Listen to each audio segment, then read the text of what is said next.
All right, it's early morning before the market opens and try to make a video to kind of further what we've been talking about. Um, let me see if I can set this here.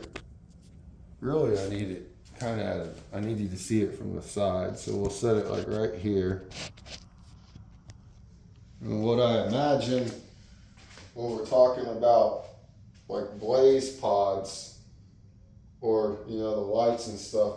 So those are really smart. Like that's something I saw from St. Pierre like 10, 15 years ago. Not in person, but like he was doing this like way before you and I were ever training together or training at all. You know what I mean? And he was one of the few. And this is like Ferrari. I'm not saying Ferraris came up with this, but like this type of stuff falls into like that. At least on how I look at it. Anyways, so there's different ways you can do it, but like a common thing is say that there's a light here, here, and here, here, here, here, here, here. So like you got 9, you got 3 sets of 3. Okay? What I'm talking about, like when you're reacting to the lights. So if this one in the middle goes off, these are punches. Even if you're just reaching out and touching it. But if you're so if we got 3 rows, you got one in the middle, which is right here. Your other one's kind of up here. Okay? So if you're playing a game of, you're reaching out to touch that, you're not really punching like that. Okay? So like, I'm not saying we don't, but like if we think about what an effective strike is, you're not reaching away from your body a lot. Now, I have a tendency to do this because I'm backing up a lot with people, but like when we punch, our power is like straight on as compared to if I try to punch diagonal. That's something I'm talking about with this. So like people will think their reflexes are really good, and it's having a reflex and an application of a reflex is very, very important. So like when we were talking about vision a couple weeks or months ago in person, something you had said was our reflexes are faster. Okay? So with everything we've talked about so far, and we're going through some rounds where we're just staring at their chin, you're probably experiencing the reality of sometimes you can't see the chin. People have their hands right here or up here or here. There should be some other experiences like you get forced into a corner and you cover up.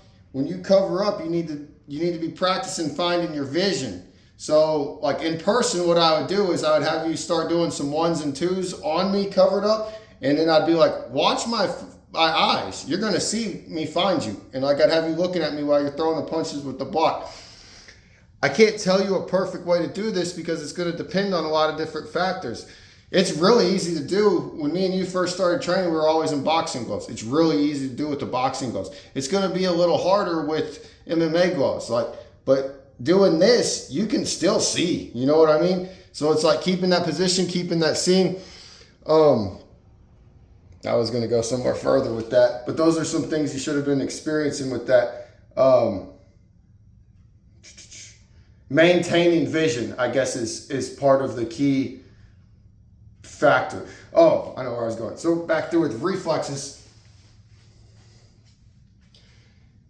If this light goes off over here, if this is my center, let me try to make sure I got a good angle for you. If this is my center light and I've got 9, so I've got 1 here, and then 3 over here and 3 over here, and they can be higher or lower. I think you get the idea though, but like it's 3 across and 3's down. When one goes off over here,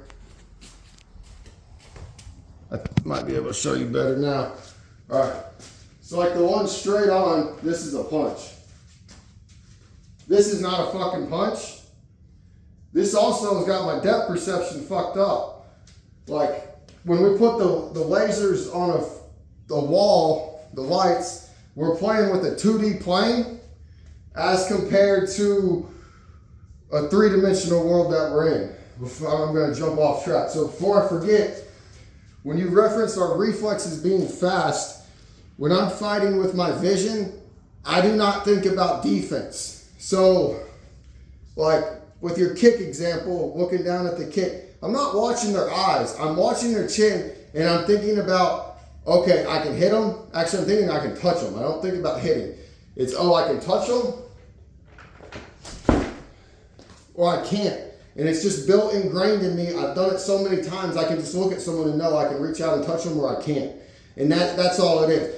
And then I'm deciding if I want to move forward or not. So if I'm standing there looking at someone and they do the kicks, like you're talking about, and I'm not going forward, or I choose not to step in, I'm just watching what they're doing. So that light is their foot, their hip, whatever tell I see. So they kick, kick, kick. Like the reflex is the defense. There is no conscious awareness of this going on in my head when I'm fighting. I'm just doing it. I'm just seeing everything, and my body is taking care of me. My mind is taking care of me. People, I would use the word as reflex for that, but in the beginning, I don't want to call that a reflex, because it's not. Your actual reflexes are really fucked up. You're going to do some shit that you don't want to do in fighting. But defense is built off what a lot of people are going to refer as reflex, but we don't consciously have to think about it. You can add stuff later, but right now, just watching people, you're going to be building. You're going to be building this reflex, and you're going to gain the confidence of knowing that you're building the reflex. Like, you're going to start realizing, whoa, people can't hit me. In all these 3-minute rounds we have, you will watch time and time again how much the same people, how much someone starts out so confident, and 2 minutes in, they're a totally different person, and they're about to want to quit the sport completely because they can't touch you. And you haven't done anything hard. You've just kept yourself safe. Let me think. There was something else I was gonna go off with this. Now later on, you add things to your reflex. So like someone does a body kick. You don't have to you can block it like this. You can block your elbow, or you can hook it and raise it. You know what I mean? It's not a limitation, but we go through things so we can experience and exist within them. Man, there was one more thing that I wanted to add to this one. Let me think about it. Okay, so the reflexes of touching the lights and being in the right position. And we'll also get, it's manipulating depth perception. So, like I'm talking about with the two-dimensional plane,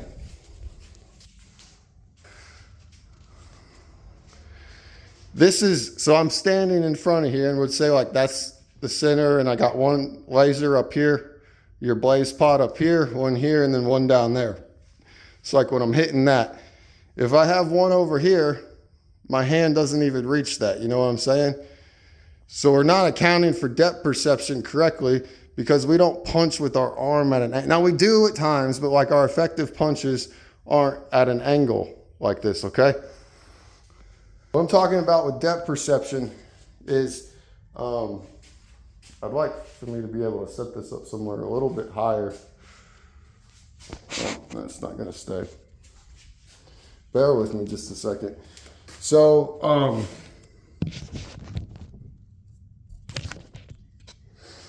and you know, at the beginning, like we learned to move your head like this.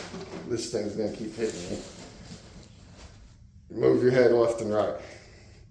You've seen me do this, you just may not have realized it. I do still go left and right, but I'm more, there's a forward and a back. This forward and back fucks with people so much. And when you get experienced with your vision, when you know when you can touch someone or not, because you've looked at that depth perception so many thousands of hours, you start fucking with people just by doing this. They're so unsure of when they can touch and when they can't. And like, you'll start ingraining in, okay, I can touch someone. You need to see my feet on this one. I can touch someone. Do like this. I can touch someone right here. Now watch, all I'm changing. I'm barely leaned forward. You can't even see my full fit. You can't even see me wiggling my fingers. That's just a slight lean. These little minor things are huge. And then, okay, so we're fighting, we're constantly moving. I can touch, I'm trying to get where my hand's still in the picture. My hand's still in the picture. I mean, this is like 3 inches and 2 of them are diagonal. Now my hand's not in. We change so much based off our depth perception. That truly is the challenge in striking. And we haven't even got to the part of striking where it's an explosion. The real talent of a punch is knowing when to retract. Hand speed is retraction speed. When you're watching think back when you first get into fighting, and I'm not trying to speak blasphemous, but we'll say idolize. So like you idolize looking at Peter Yan or looking at Merab or whatever, or Floyd Mayweather, and we see fast hands, we think, their fast hands aren't how fast they get there. Their fast hands are how fast they get back and fire so they can fire again. We can only, as humans, we can only increase our directional speed very, very microscopical, very, very decimal, like 0.00001. We can bear, even from your first day to your last day, the amount of change you create and how fast you go forward is very, very small. The amount of change that you can make by having your body feel and your mind react to depth perception, both you feel the tension of your glove folding in and seeing and knowing, hey, that's going to make contact and whatever, by literal whole seconds. So think about all the time someone's punched, like when you're early to the sport, and you punch, you're like, like you leave hands out, or you let them fall down and bring it back. When you start timing that, that's what hand speed really is. Hand speed is retraction speed.